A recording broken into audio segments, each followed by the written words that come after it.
ಭಗವದ್ಗೀತಾಮೃತ ಆಯ್ದ ವಿಚಾರಗಳು. ಈ ಲೋಕದಲ್ಲಿ ನಮ್ಮ ಕೈಯಲ್ಲಿ ಏನೂ ಇಲ್ಲ. ನಾವು ನಿಮಿತ್ತ ಮಾತ್ರರೂ ಅಷ್ಟೇ. ಈ ವಾಕ್ಯವನ್ನು ಒಂದು ಪುಟ್ಟ ಉದಾಹರಣೆಯಿಂದ ಅರ್ಥಮಾಡಿಕೊಳ್ಳೋಣ.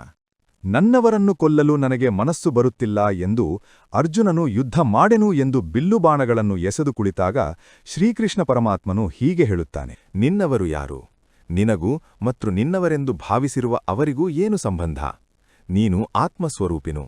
ನೀನು ಮಾತ್ರವೇ ಅಲ್ಲ, ಎಲ್ಲರೂ ಆತ್ಮಸ್ವರೂಪಿಗಳೇ. ಕೌರವರನ್ನು ನೀನು ಕೊಲ್ಲುತ್ತಿಲ್ಲ, ಅವರೆಲ್ಲ ಈಗಾಗಲೇ ಸಾವನಪ್ಪಿದ್ದಾರೆ. ನೀನು ನಿಮಿತ್ತ ಮಾತ್ರನು.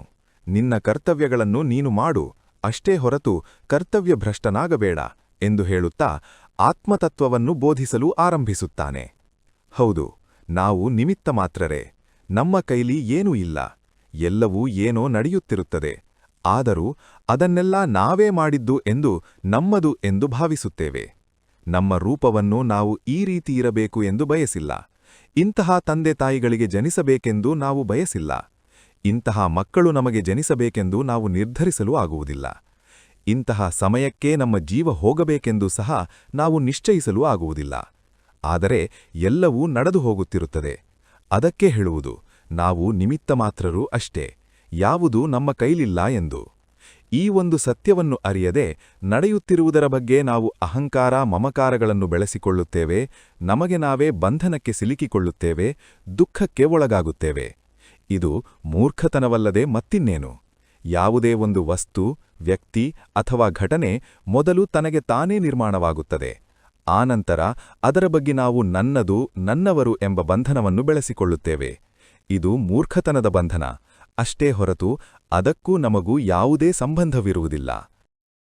ನಾವು ನಿಮಿತ್ತ ಮಾತ್ರರಷ್ಟೇ. ಎಲ್ಲವೂ ತನಗೆ ತಾನೇ ನಡೆಯುತ್ತಿದೆ. ಆದರೆ ನಾವು ಅದಕ್ಕೆಲ್ಲ ನಾನು, ನನ್ನದು, ನನ್ನವರು ಎಂಬ ಭಾವನಾತ್ಮಕವಾದ ಹಣೆಪಟ್ಟಿಯನ್ನು ಹಚ್ಚುತ್ತಿದ್ದೇವೆ ಎಂಬ ಒಂದು ಸತ್ಯವನ್ನು ಆಳವಾಗಿ ಅರ್ಥಮಾಡಿಕೊಂಡರೆ ನಮ್ಮ ಜೀವನದಲ್ಲಿ ಎಂದೆಂದಿಗೂ ದುಃಖವೆಂಬುದು ಆಗುವುದಿಲ್ಲ.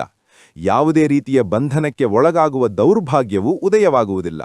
ಆಗ ನಾವು ಬಂಧನ ದುಃಖಗಳಿಗೆ ಒಳಗಾಗದೆ ಆ ಕ್ಷಣದಿಂದಲೇ ದುಃಖರಹಿತವಾದ ಆನಂದದ ಸ್ಥಿತಿಯಲ್ಲಿ ಬಾಳನ್ನು ಸಾಗಿಸಬಹುದು. ಇದು ಜೀವನ್ಮುಕ್ತರಾಗಿ ಬಾಳನ್ನು ಸಾಗಿಸಲು ಸಹ ಸಹಾಯಕಾರಿಯಾಗುತ್ತದೆ. ಇಲ್ಲಿ ಶ್ರೀಕೃಷ್ಣ ಪರಮಾತ್ಮ ಹೇಳುವ ಒಂದು ಮಾತು ತುಂಬಾ ಅಮೂಲ್ಯವಾದುದು. ಕೊಲ್ಲಲು ನೀನ್ಯಾರು? ಸಾಯಲು ಅವರ್ಯಾರು?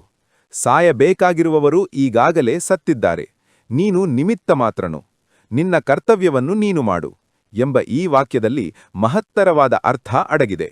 ಈ ಒಂದು ವಿಚಾರವನ್ನು ಸ್ಪಷ್ಟವಾಗಿ ಅರ್ಥಮಾಡಿಕೊಂಡರೆ ಸಾಕು, ನಮ್ಮ ಜೀವನದಲ್ಲಿ ನಮಗೆ ಯಾರ ಮೇಲೆಯೂ ಮಮಕಾರವಾಗಲಿ, ನಮ್ಮ ದೇಹದ ಮೇಲೆ ಮೋಹವಾಗಲಿ, ಯಾವುದೇ ಒಂದು ಘಟನೆಯಿಂದ ಉಂಟಾಗುವ ದುಃಖವಾಗಲಿ, ನಾನು ಮಾಡುತ್ತಿದ್ದೇನೆ ಎಂಬ ಅಹಂಕಾರವಾಗಲಿ ಯಾವುದೂ ಉಂಟಾಗುವುದಿಲ್ಲ.